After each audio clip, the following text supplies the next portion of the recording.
Pronto, agora vai, pessoal. Não é possível. Vamos lá.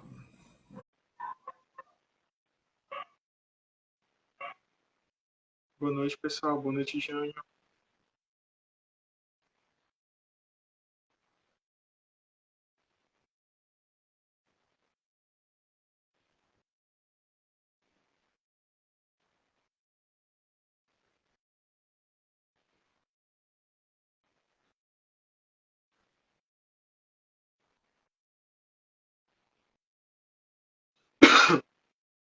Guilherme, te enviei o convite. Vê se apareceu para ti.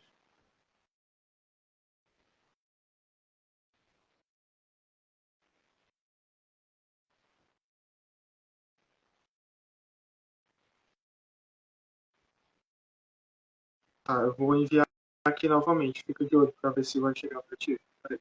Cancelei. Enviando aqui novamente. Pronto, acabei de enviar. Vê se chegou para ti.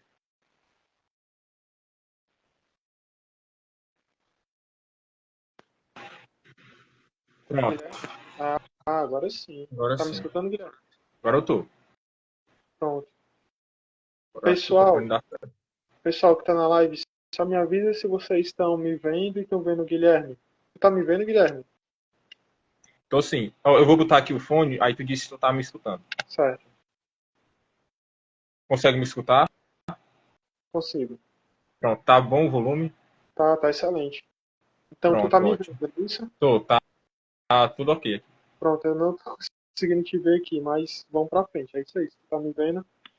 É Jânio, Leonardo, vocês estão vendo nós dois? Tá tudo ok pra vocês aí? Pessoal que tá na live? Tá, minha mãe tá me vendo. Então pronto, então acho que eu devo estar ok aqui pra todo mundo. Então vamos iniciar, porque já passa um pouquinho do horário. Então vamos iniciar. Bom, boa noite, pessoal. Meu nome é Said, eu sou profissional de educação física e atualmente eu estou doutorando em ciências fisiológicas pela Universidade Estadual do Ceará. E eu faço parte do projeto de extensão Fisiologia na Veia, né, que ele é coordenado pelo professor Ricardo Freitas. Né? E hoje a gente tem um convidado muito especial para falar de uma temática super bacana. A nossa temática de hoje é bioenergética do ATP, uma visão integrada. Nosso convidado, né, é o Guilherme, que também é profissional de educação física, mas eu vou deixar o Guilherme se apresentar um pouquinho. Então, Guilherme, fala um pouquinho de ti aí pra gente. Então, pessoal, boa noite. Como o Said me apresentou, né? Meu nome é Guilherme. Sou profissional de educação física, né? Licenciado, bacharel. Fiz especialização na Universidade Estadual do Ceará, né? Em Fisiologia do Exercício. Fiz o mestrado também e agora também sou aluno do doutorado também em Ciências Fisiológicas, né? Pela UES, tá bom? E Isso, hoje Guilherme. nós vamos estar, né? Comentando um pouco sobre questão aí do ATP dentro da fisiologia do exercício, né? Excelente, excelente. Guilherme é meu companheiro de doutorado, né? Ele está lá comigo nas ciências fisiológicas e ele é um profissional de educação física muito grande na nossa área, né? Então, tenho certeza que o papo hoje vai render, vai ser bacana. Então, Guilherme, para começar, né, a gente falar um pouquinho de ATP, a gente precisa primeiro definir o que é ATP, conceituar, né, ATP. Então, o que seria ATP, Guilherme? Pronto. Em termos moleculares, né? O que seria o ATP? O ATP é uma sigla, tá? O nome, né, por extenso, adenosina trifosfato, ou então trifosfato de adenosina. Né? Essa nomenclatura, ela pode variar dependendo da literatura que você vai utilizar, né? Então, o que seria isso? Você tem a adenosina, tá certo? Que é formada ali pela ribose e por adenina, ribose, adenina, adenosina, e você tem ali três ligações, né? Na verdade, ali três fosfatos ligados com essa molécula. Então você tem ali o trifosfato de adenosina, certo? O qual que é a importância, né? Na verdade, qual que é a importância disso? Você, né, tendo essas ligações ali entre fosfato, essas ligações elas possuem alta energia, né, ali concentrada, de forma que quando ela é quebrada, quando a molécula de ATP é clivada, né, ela é quebrada ali nas ligações fosfato, né, por água, você tem um processo ali de hidrólise, você libera energia, certo? Então, quando você libera energia ali para o meio, você consegue realizar trabalho, né? Então, a contração muscular ela ocorre, né? E os processos biológicos, eles são facilitados pela essa liberação de energia proveniente da molécula de ATP. Perfeito, perfeito. E como então que a célula não é o organismo, é o organismo todo, mas mais especificamente falando da célula, né, a menor unidade funcional do nosso organismo. Como mais especificamente a célula então faz a gestão dessa molécula de ATP, né, dessa moeda de energia? Pronto. O entendimento que a gente tem que ter quando está estudando metabolismo, né, fisiologia, é que a célula ela não quer morrer, né, porque você tem os níveis de organização. Você tem ali a célula, que forma o tecido, que forma o órgão, o sistema e o organismo. Então, se a célula estiver comprometida, o tecido ele é comprometido e, consequentemente, as outras partes, né? Então, a célula ela quer sobreviver. Sim, Então, para ela sobreviver, ela precisa de quê? De energia. E de onde é que vem essa energia? O ATP. Mas a gente produz esse ATP de forma espontânea? Não. Nós consumimos ali os macronutrientes, né, carboidrato, lipídio e proteína, e as ligações entre carbonos ali contêm energia. Essa energia, se o nosso corpo não tivesse um maquinário enzimático específico, ideal, ela seria rapidamente convertida, né, em calor e você absorveria pouca dessa energia. Então, o ATP, ele, conforme, né, esses macronutrientes eles são quebrados, você capta essa energia e coloca lá no ATP, você forma ATP, né? E aí essa energia ela é armazenada nas ligações fosfato do ATP e com isso você consegue armazenar, né, energia para que você faça os trabalhos biológicos de uma forma geral, né, como no nosso caso a contração muscular, né, você correr, saltar, pular, certo? Então é nessa visão, dentro dessa visão. entendi. E tu falou em macronutrientes, né? Quais são esses macronutrientes que podem vir a dar origem ao ATP? Pronto. Todos os três macronutrientes, né, carboidrato, lipídio e proteína, eles podem ser convertidos, né, ali ter sua energia sendo colocada na moeda energética, né, que o nosso corpo utiliza, que é o ATP. Mas assim, dos três, você tem que a proteína é muito difícil dela ser utilizada normalmente como fonte de energia, né? Você tem ali um caráter de utilização de proteína mais a nível estrutural. Tá? Então a proteína ela não teria essa função energética logo de primeiro. Lógico, você vai utilizar se você tiver numa situação de grande depressão de carboidrato, né, um exercício físico extenuante, né? Então assim você consegue utilizar, né, os compostos nitrogenados, né? Sim, Porém, você tem ali carboidratos e lipídios. Os carboidratos, eles são a nossa fonte de energia rápida. E os lipídios, eles também têm a fonte energética, só que eles são a nossa reserva. Então, nós não vamos utilizar o lipídio, né, com tanta facilidade assim, ele não vai ser quebrado tão rápido quanto uma molécula de glicose, por exemplo, para produzir energia. Tá? Então, quando a gente lê, né, no livro, tem os tipos, entre aspas, né, de metabolismo, sim. e você tem ali aquele primeiro metabolismo mais rápido, né, o anaeróbio, e depois o metabolismo mitocondrial ali, que seria o mais lento, né, no caso, quando a gente está se referindo à degradação dos lipídios, né. Então, assim, de uma maneira geral, de macronutriente, a gente lembra que carboidrato, nossa fonte mais rápida, o lipídio, também é uma grande fonte energética, só que ele tem aquela função mais de reserva, né, de energia, de estoque. E as proteínas elas são utilizadas em último caso, porque a principal função dela é mais estrutural. Entendi. Mas isso aí pensando no contexto de exercício, mas no contexto do dia a dia, no basal, a gente está usando mais o quê? Mais carboidrato, mais lipídio, É. né? Do ácido graxo, da gordura, mais proteína, para gerar essa fonte de energia. Pronto. A literatura aponta, né, que numa situação agora, como nós estamos, né, de repouso, nós estamos utilizando mais os lipídios como fonte de energia.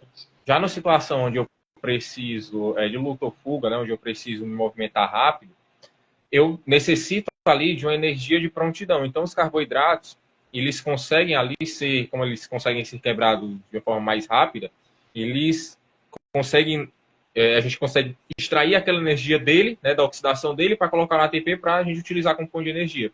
Então, é sempre lembrando do perfil, né, de como o nosso metabolismo está, né, de como a nossa situação está. Se for uma situação de repouso, você está utilizando ali, não tem por que eu gastar aquela minha moeda rápida, que é o carboidrato. Então, eu estou utilizando ali mais lipídio, né, gordura como fonte de energia. Já numa situação mais rápida, você tem uma utilização aí maior, né, mais predominante dos carboidratos como fonte de energia, ok? E fica nesse balanço, né? Por isso, né, Guilherme, que nós somos, né, seres aeróbios de fato, né, porque nós estamos aí no metabolismo aeróbio utilizando, né, os lipídios, ácidos graxos, como fonte aí primária para o nosso estado basal, né, Sim. nossa manutenção da nossa vida. Então, é bem interessante a gente pensar nisso já para, né, quebrar alguns paradigmas. Olha, o Raul acabou de entrar, Uhum, a tô Cleiton também. vendo. Mas Guilherme, e em uma situação de exercício físico, né? Vamos pensar no exercício físico anaeróbio, por exemplo, com a demanda mais anaeróbia, no caso de uma musculação, e no exercício com a demanda maior, né, aeróbio, por exemplo, uma corrida contínua, né? Como que se daria a interação, produção e utilização desse ATP? Pronto. No caso de uma musculação, por exemplo, né? Você tem ali um esforço de levantamento. O Raul fez uma pergunta. Você tem o esforço ali do levantamento de peso, né, sendo sustentado ali fazendo em média de uma faixa entre 8 a 12 repetições. Então você já sairia, né, daquele metabolismo. Você não iria porque assim, na musculação você levanta, você pode fazer, né, um período de força, um período mais de resistência muscular localizada, e aquele período intermediário, né, que seria aquela força hipertrófica, né, que alguma literatura fala. Mas, no geral, a musculação ela vai utilizar mais o carboidrato como fonte de energia, né, tendo ali o lactato como produto final. E alguma literatura discute, né, essa relação, se é o piruvato, o final da glicólise, ou se é o lactato, né. Dentro da minha visão seria o lactato, né? Na verdade, os dois serão tem a sua produção, né? Vai ter a sua produção, mas eu considero o lactato como produto final. Então, musculação, atividade mais glicolítica, né? Já no caso de uma, tu falou na maratona, né? É, Mas rapidinho, glicolítica, no caso, é anaeróbia, né? Aí isso, cabe a gente anaeróbio. explicar o porquê que seria anaeróbia, né? Predominantemente. Justamente porque, pelo tempo de duração das repetições, né? Daquela da zona de repetição em que você está fazendo o treino de musculação.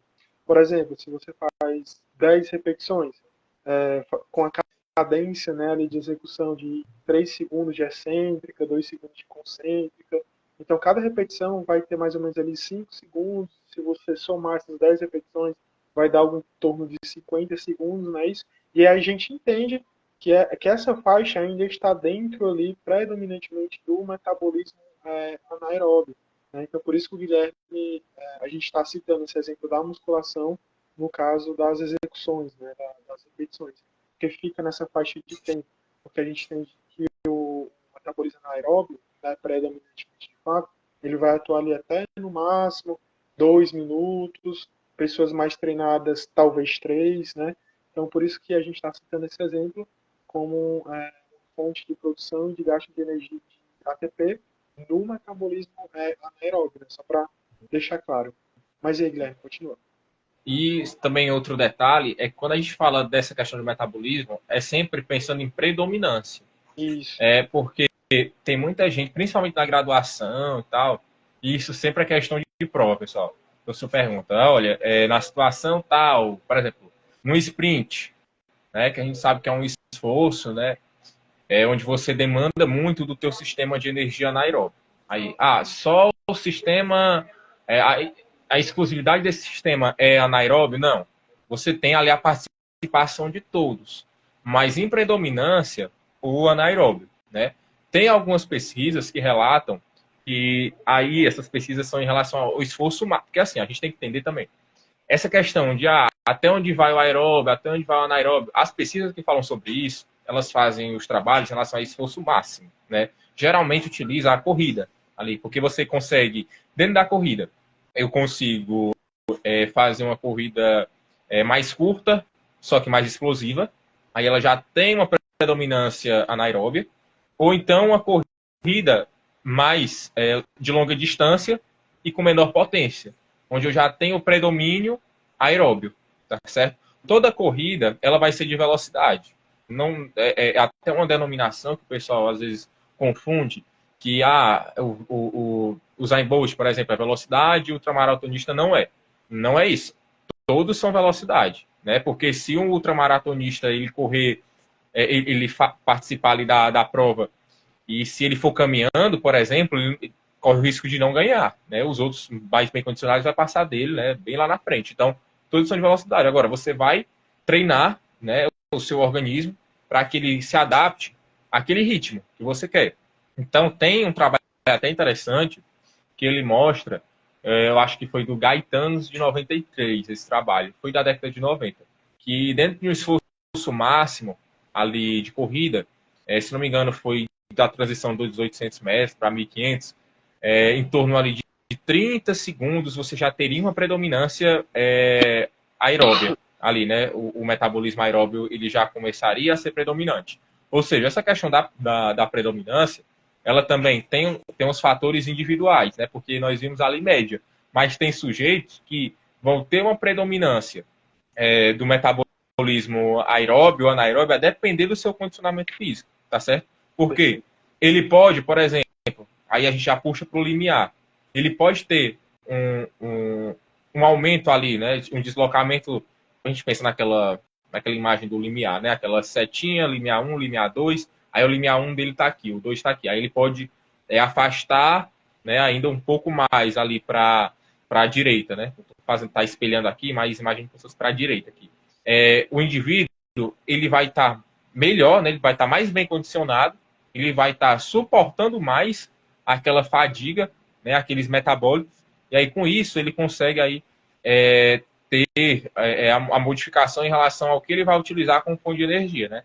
Eu não sei se tem pesquisa mais recente sobre isso, porque os dados eles analisam média, né? Sim. Mas tem essa relação de predominância e o macronutriente mais utilizado. Mas assim, no geral, esforços, né? Vamos agora colocar em termos gerais.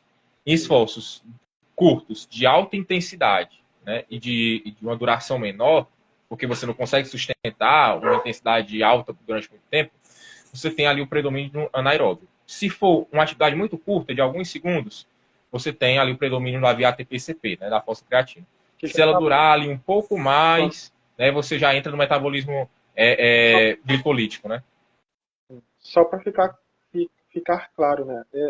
Essa predominância do ATP-CP, o que está falando é do que já está disponível de ATP ali na célula para ser utilizado de maneira rápida, né? Que no caso já tem ATP disponível, né, que ainda não precisa ser produzido, e a creatina que vai ressintetizar esse ATP, mas de maneira rápida, ainda sem entrar nos macronutrientes que o Guilherme falou no começo da live, certo? Pode continuar, Guilherme. Eu só estou dando essas pausas para explicar um pouquinho os conceitos que a gente está falando para a galera. Pronto, o Nathanael até comentou aqui da questão, né, que foi debatida aí de sujeito pode chegar ao limiar. Pronto, né?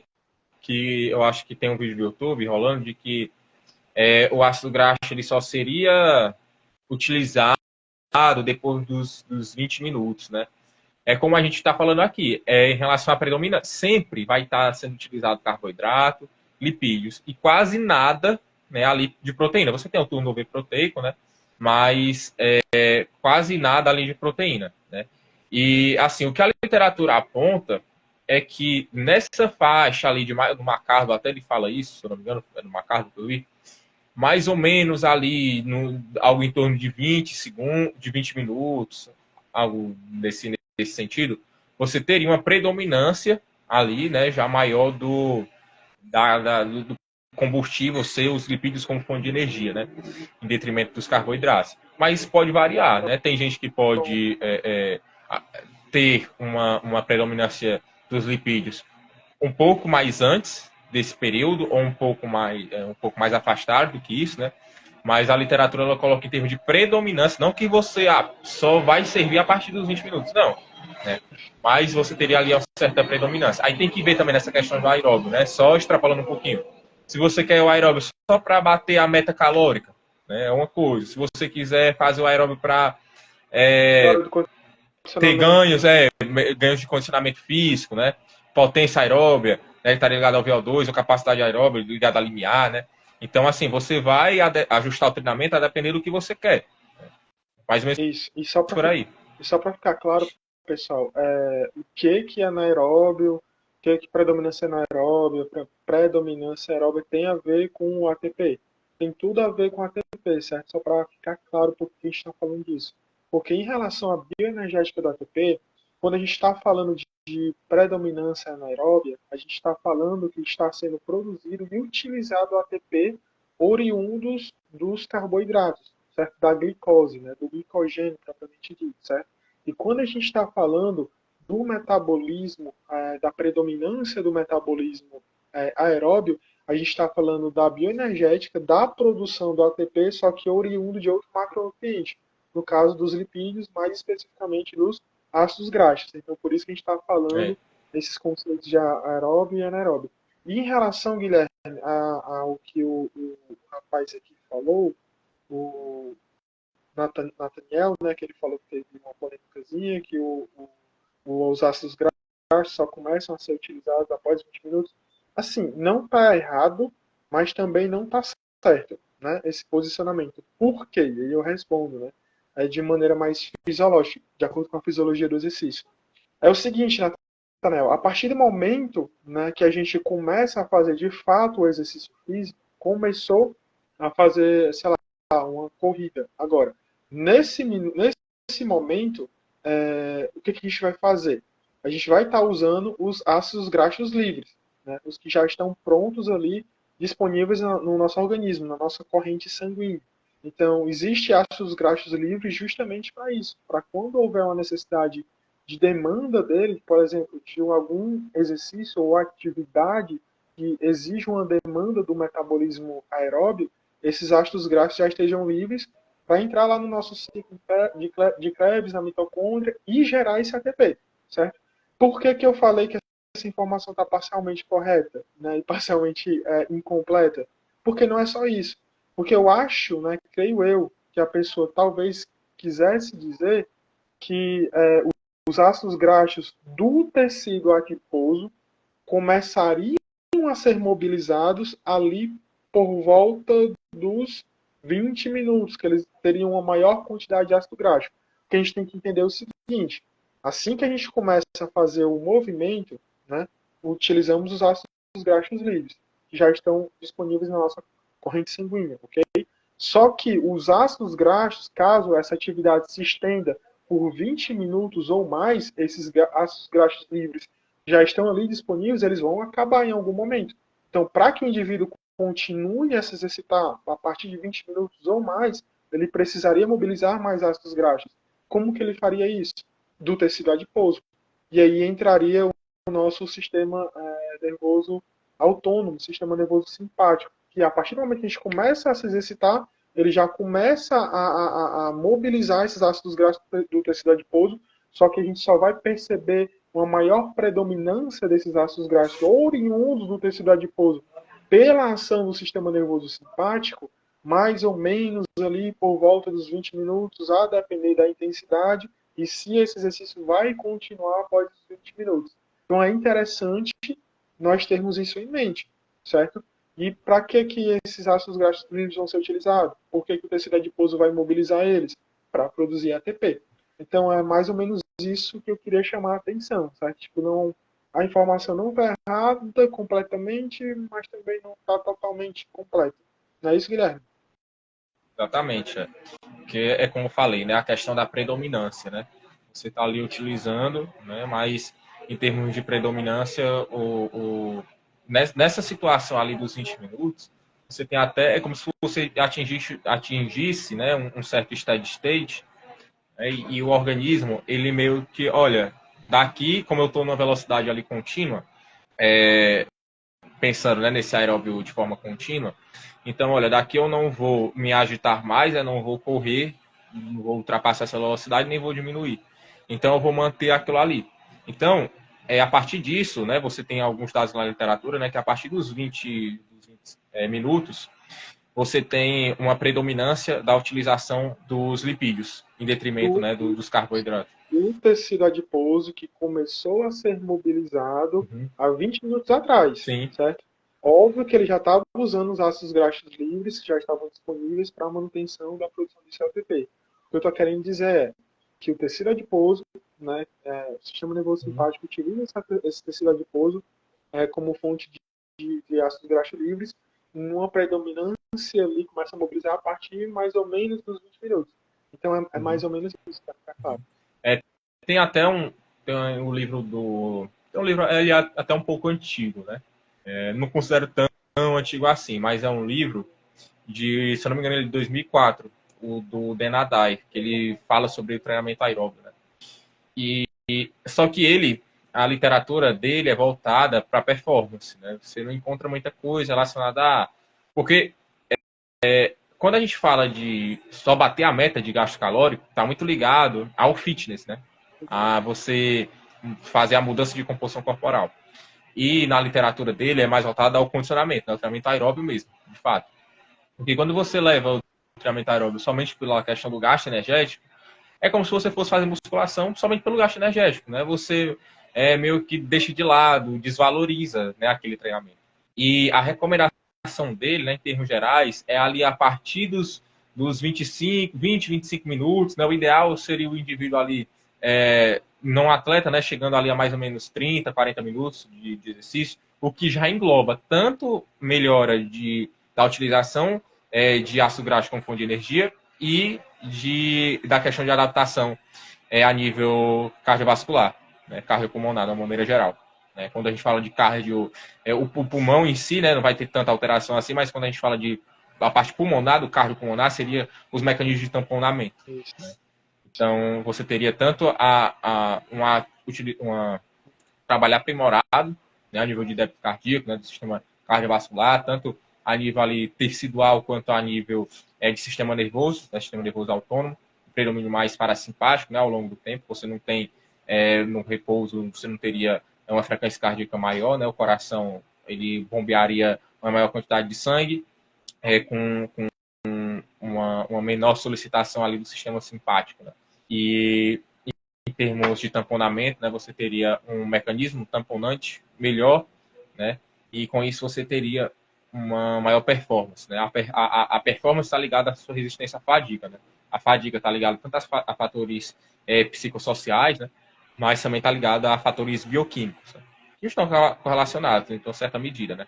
Mas o treinamento ele consegue explorar esse lado, né, mais bioquímico. Excelente, né?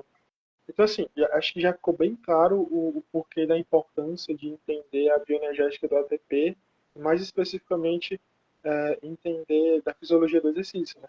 Mas, assim, te perguntando de maneira direta, Guilherme, qual a importância, então, de a gente entender dessas questões da bioenergética do ATP, dessa produção e Pronto. utilização? Na área do nosso organismo é em vão ali, né? E você tem, para uma via de síntese, por outro lado, está ocorrendo uma quebra. Né? Então, assim, quando a gente está pensando em hidrólise do ATP, porque assim, o ATP ele é hidrolisado, né? Para ele ser quebrado, ele é hidrolisado. Então, o que é a hidrólise? Você tem a utilização da molécula de água para quebrar aquele ATP. A gente fala quebrar o ATP, mas quebrar aquelas ligações entre fosfato, que são as reações que armazenam energia, né? Muita energia. E ao passo que eu quebro, quando a gente vai olhar nos trabalhos que falam sobre a bioenergética, né? Ao passo que eu quebro ali o ATP, o que eu produzo? A ADP, que é a adenosina difosfato, então, lá dos reagentes, ATP mais água. Aí eu quebro, né, com a enzima ATPase, suas isoformas, né, tem miosina ATPase no músculo, né? E aí você quebra ali. Você produz ADP, adenosina difosfato, fosfato inorgânico, né, o PI, você produz energia e você produz também uma coisa que o pessoal se esquece, que é do H+. A maior produção de H+, que nós temos, né, no músculo e em atividade, exercício, vem da quebra do ATP. Então, o ATP, ao passo que ele me dá energia, ele me dá acidez. Ele contribui com a acidez. E aí, quanto mais eu utilizo ATP, mais eu produzo H+. E o H+, ele vai sair da célula muscular juntamente com o lactato, né, pelo transportador de monocarboxilato, né, eles vão sair via simportador, né, o simportador de monocarboxilato, né, o simporte, né, para quem não lembra, na biologia molecular, aquela passagem, né, de dois solutos ali para o mesmo lado, né, ou para o ambiente externo da célula, ou para o citosol no ambiente interno. Então, lactato e íons H+, vão sair por esse transportador, tá certo? Então, lá na corrente sanguínea, quando a gente verifica o lactato alto, e isso está relacionado, né, o lactato ele está correlacionado com a fadiga, isso é uma verdade. Agora, o lactato causou a fadiga? Não, a gente não tem dado que mostra isso, pelo menos por enquanto. Por quê? A gente fala por enquanto, é porque a gente nunca sabe, né, o que vai acontecer, né, nas pesquisas futuras. Mas a plausibilidade é que não, mas isso pode mudar, mas a plausibilidade é que não. Então, o que estaria ligado a essa questão da fadiga, né? Tirando aqueles fatores psicossomáticos? Seria o acúmulo desses íons H+, tá certo? Você tem esse acúmulo dos íons H+, no tecido muscular, que eles, ao saírem, né, pro sangue, você consegue dosar e a partir do lactato, né? Na verdade, o lactato é um marcador, e quando o lactato está alto, quer dizer também que ele saiu junto com o H+. Então, o H+ também está alto, então o pH está mais baixo, né? Está mais ácido. Então, assim, recapitulando a questão do ATP. O ATP, ao passo que ele me dá energia, ele me cede também acidez, certo? Ele vai me ceder também acidez.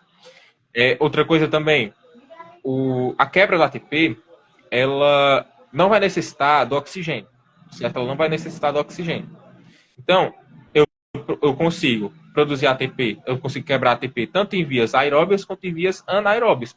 Porque se a gente precisasse de uma alta demanda energética em curto espaço de tempo, como é que a gente iria fazer essa utilização, né, do ATP, essa quebra das ligações entre fosfatos, se ele precisasse, né, do oxigênio? Então ele não vai precisar. É uma reação, né, da hidrólise do ATP. É uma reação exergônica, ela vai liberar energia, né? Porque nós entendemos, né, e fazendo uma recapitulação até do que eu falei hoje no meu Instagram, né, nos stories. Dentro da termodinâmica, né, a segunda lei da termodinâmica, ela vai falar sobre a entropia. A entropia é o grau de desordem das moléculas, né, no universo.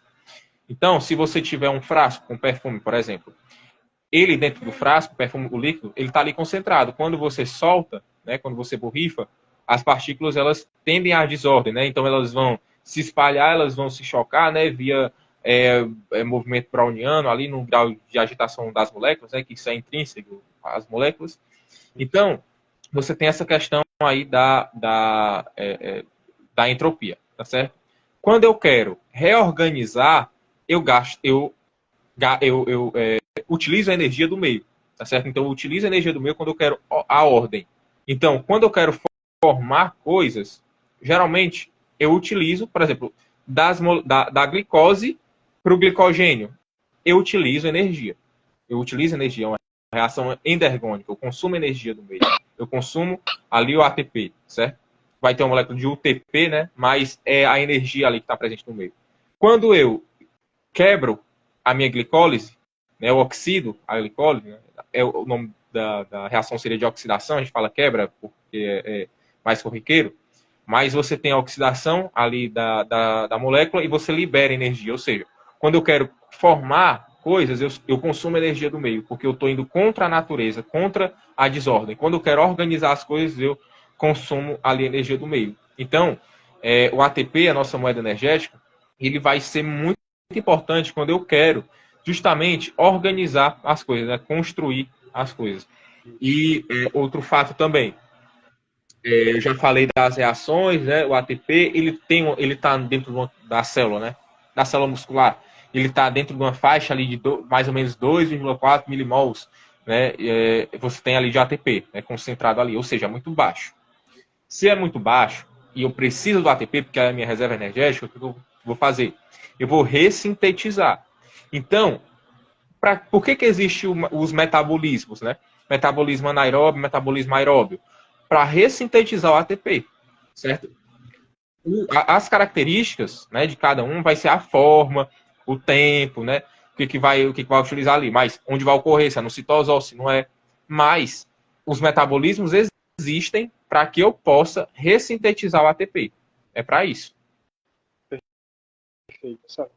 E aí tu já acaba de quebrar dois mitos, né, da educação física, né, do metabolismo energético. O primeiro é que o lactato, né, primeiro, que não existe ácido lático, né, na musculatura. O que vai existir é o A lactato. gente não produz, né? Isso. Existe a produção lá na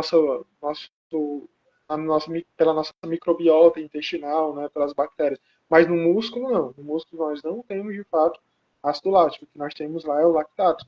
E não é ele que causa a fadiga. Na verdade, ele que retarda a fadiga. Né?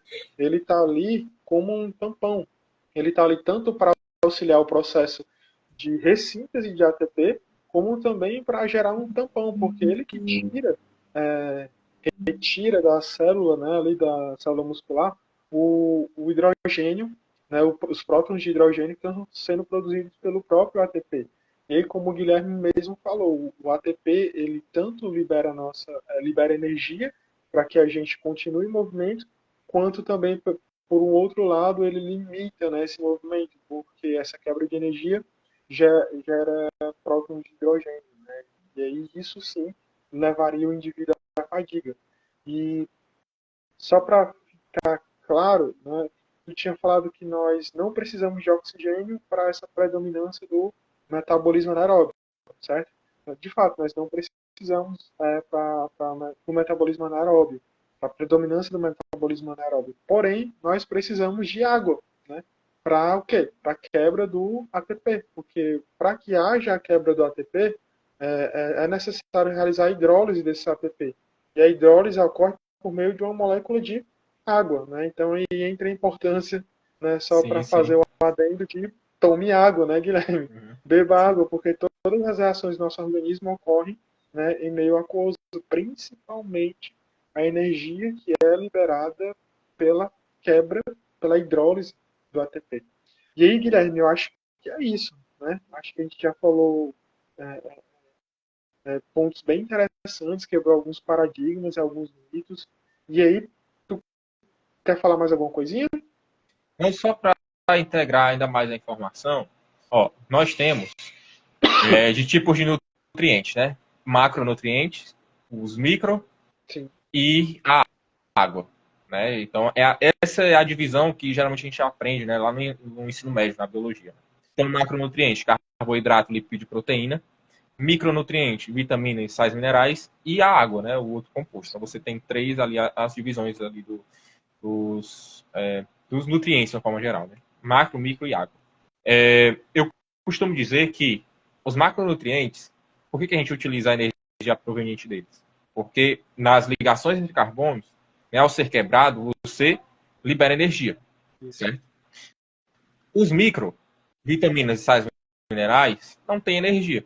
A água também não vai oferecer energia quando ela é quebrada, né? Mas e aí? Quer dizer que não são importantes? Na verdade, são.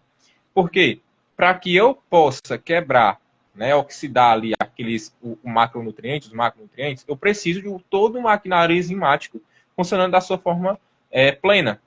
Então eu preciso de vitamina, eu preciso de sais minerais e eu preciso também da água, né, para fazer com que eu tenha a plenitude desse maquinário enzimático para que eu extraia da melhor forma possível a energia proveniente dos macronutrientes.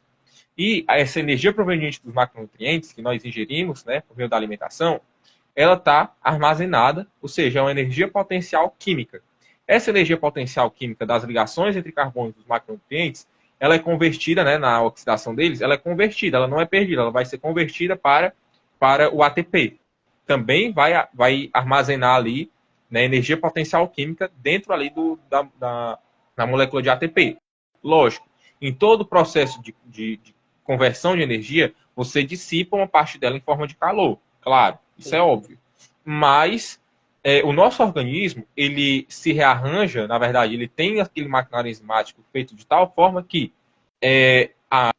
essa passagem de energia, ela vai ser da melhor forma possível, porque eu poderia, por exemplo, uma fogueira, se eu jogar qualquer coisa ali na fogueira, ali nas chamas, você tem a conversão automática, quase que instantânea, daquela energia em forma de calor. Ela vai se dissipar em forma de calor. Então, se o nosso corpo não tivesse esse maquinário enzimático tão ideal assim, nosso corpo entraria em combustão, pela energia ali rapidamente sendo convertida, né, em calor. Então, pouquíssima coisa vai ser convertida em calor, esse é o ideal, e a maior parte vai ser convertida, né, em energia potencial química para ficar armazenado dentro da molécula de ATP.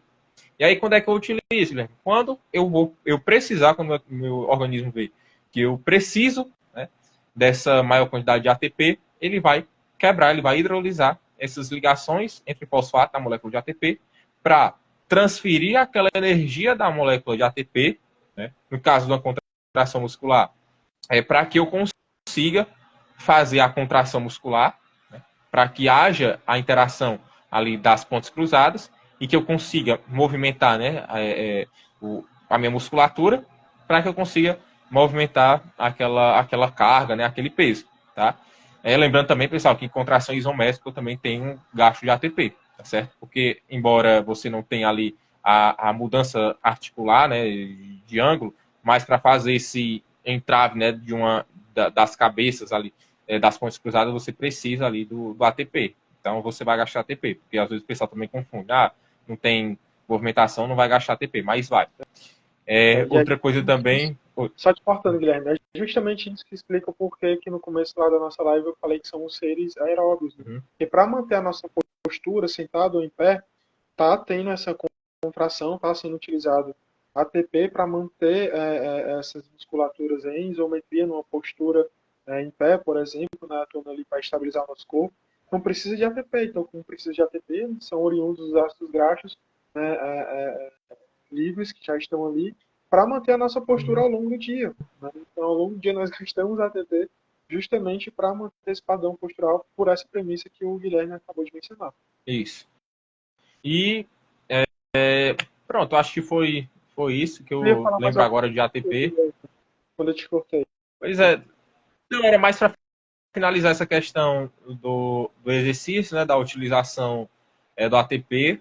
Os metabolismos eles existem para ressintetizar, né, a molécula de ATP, porque ela está em baixíssima quantidade no citosol, né, na célula, dentro da célula muscular como um todo.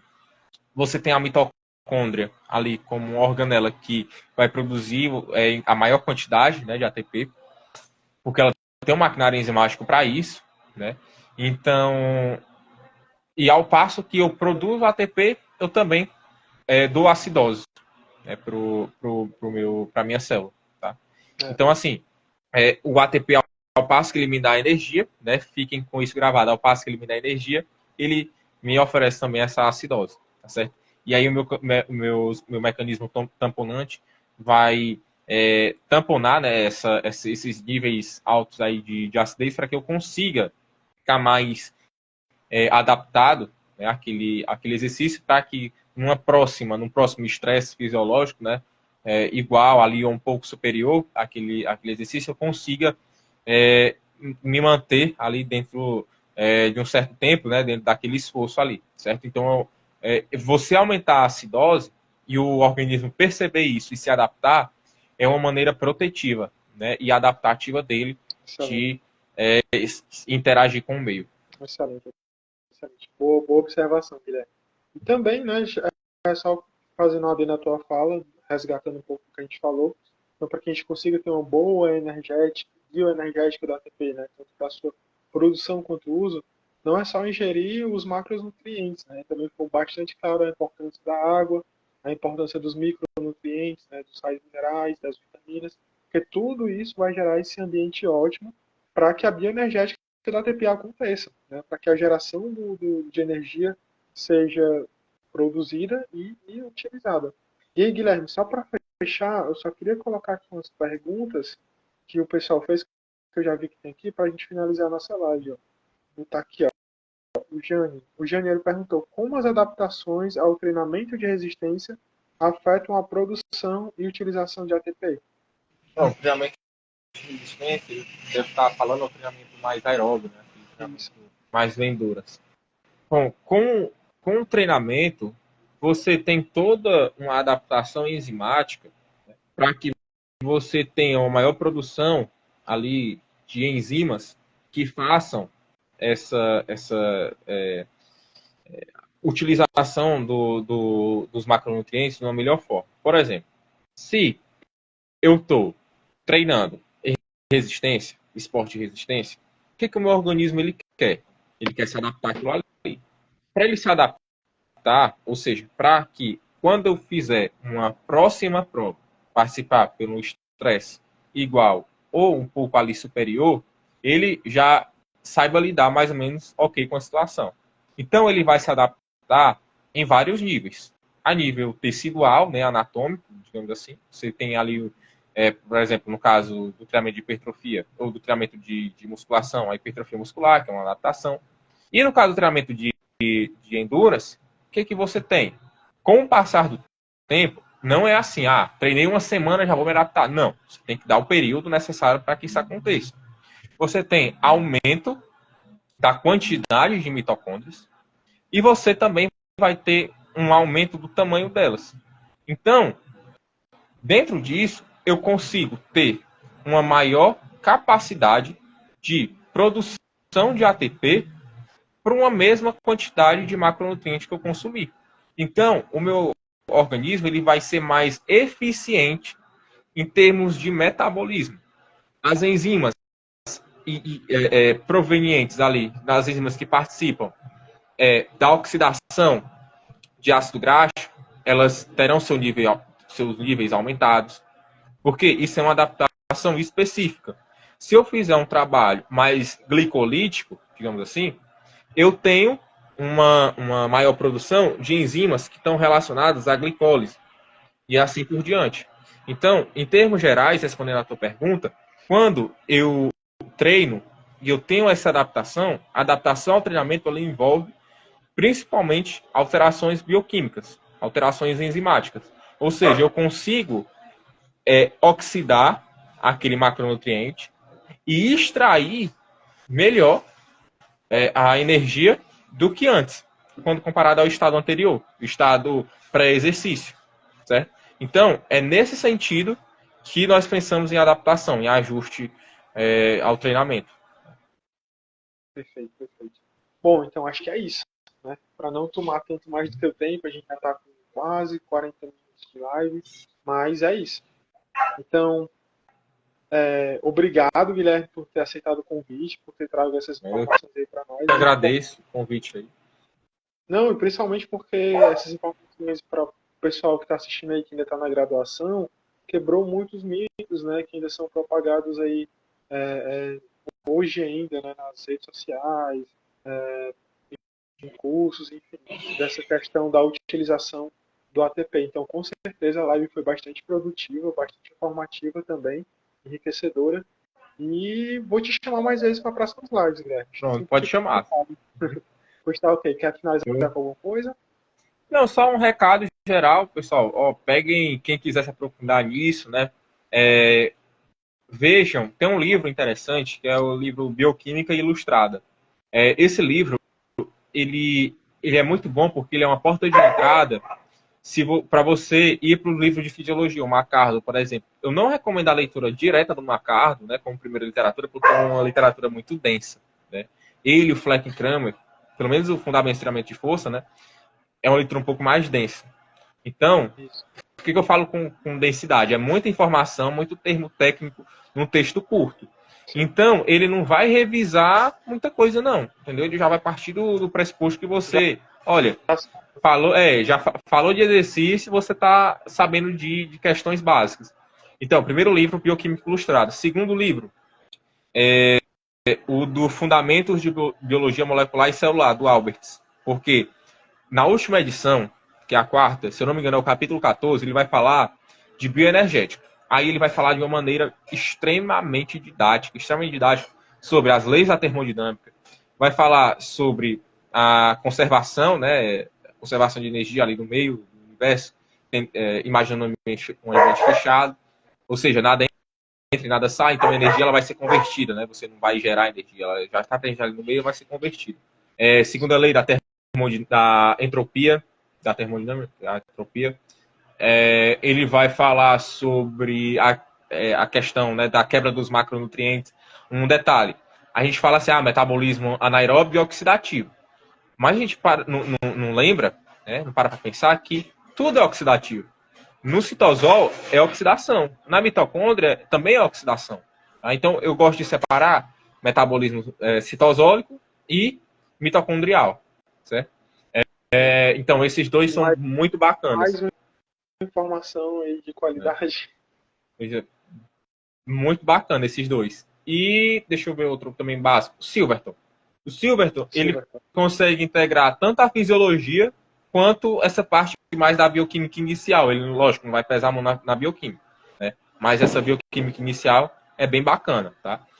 Então, esses três para início é bacana. Aí, depois, quero me aprofundar um pouco mais, vai para o Leninger, né? O Leninger, obviamente, ele não é um livro de fisiologia do exercício, nem os que são atualizados, então tem aquela questão lá, se eu não me engano, ele não vai falar que o lactato seria o produto final da glicólise, ele vai considerar o piruvato. Eu não sei se ele menciona ácido lático ainda, né? Se a versão, pode ser que ele mencione ou não. Ainda bem. O Lenig é uma boa. Essa questão do ácido lático, acho que é da década de 90. Acho que depois disso as literaturas, pelo menos essas principais que a gente utiliza, não estão mais colocando esse conceito de ácido lático. Aí, depois disso, deixa eu ver um outro livro. De livros são esses.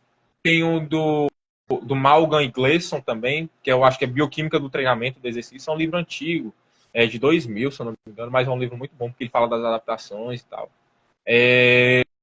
Tem um livro... Eu não li o livro, mas o de treinamento dele é muito bom. O livro do Estélio Dantas de treinamento eu tenho. Sim. E esse autor, ele lançou um livro de bioquímica e fisiologia do treinamento, algo assim, ou é bioquímica do exercício do treinamento. Que é o mais recente. Que é o mais recente. Assim, a maneira como ele escreve, eu achei bastante didático. Eu não li o livro, mas eu acho que ele não é tão caro assim. Se você tiver a oportunidade de investir, né, eu considero que você possa, né, também investir pela minha experiência da didática com o livro de treinamento dele. Então, veja que não é um livro só, né? São vários que você vai lendo, exatamente. E sem falar dos artigos, né? Um autor, você pode colocar no Google, né? Robergs, lactate, né? Lactate, que seria o lactato em inglês, né? Que vai aparecer também uns artigos dele explicando essa relação que não é ácido lático, lactato. Também tem um artigo que se eu não me engano, ele é assim, lactato, uma visão... uma bioenergética didática, algo assim. Mas o autor é o Paulo Henrique de Azevedo. Então, bota no Google lactato Paulo Henrique de Azevedo. Você vai encontrar. E é isso. Aí depois que você viu tudo isso, aí você, na minha visão, você pode partir para a fisiologia do exercício. Começa primeiro pelo Powers e Howell. Excelente. E depois Macardo, para você ter uma visão integrada e saber onde que o Macardo pode errar ou não ali. Então, eu acho que essa visão, ela é top. Não, tu deu o caminho do ouro agora, Guilherme. Aí tu pegou do básico até o completo entendimento da fisiologia do exercício com os livros do Macardo e do Powers, né? Então, o pessoal aí da graduação que quer entender de maneira mais aprofundada e dominar mesmo os conceitos de fisiologia do exercício, tem que ser esse caminho, né? Não tem como. E para a galera que já é formado aí já deve, né, obrigatoriamente quase, que ter os conhecimentos desses livros aí que o Guilherme citou, de bioquímica, de fisiologia humana e principalmente fisiologia do exercício para estar atuando na área. E aí o Jânio aqui, ele deu uma ideia bem interessante, né? Pode fazer um post com essa sequência de livros. Então assim, Guilherme, faz um post top com essa sequência de livros que tu mencionou aí, faz uma descriçãozinha bacana e marca aqui o Fisiologia na Veia, pode ser? Que a Pronto. gente aceita a tua publicação aqui no nosso Instagram, pode ser? Ótimo. Pronto. Pois já Então, vou pronto, pensando fechou. aqui Na publicação, no post aqui. né? É. Perfeito. Ó, pessoal, ó, e se vocês querem se aprofundar mais sobre não só essa questão da fisiologia do exercício, mas também na parte de treinamento, sigam o Guilherme, certo? Eu vou deixar o Instagram dele aqui Principalmente a parte postural, né? principalmente parte postural. O Guilherme trabalha com essa parte integrada, né, de treinamento e posturologia. Então, se você quer dar uma aprofundada, sigam esse cara. Esse cara é top, esse cara é demais, né? Uma Valeu. referência para mim aqui, Fortaleza. Então sigam ele, eu vou deixar ele marcadinho aqui para vocês darem uma olhada no Instagram dele assim que vocês saírem da live, beleza? Pois, Guilherme, muito obrigado, cara, de verdade. Faz esse Valeu, post, Said, pelo encontro. nada, para enriquecer mais ainda o conhecimento da galera. E é isso aí. Obrigado, cara, de verdade. Valeu. Valeu. Tchau, Até a próxima. Guilherme. Pessoal, até a próxima.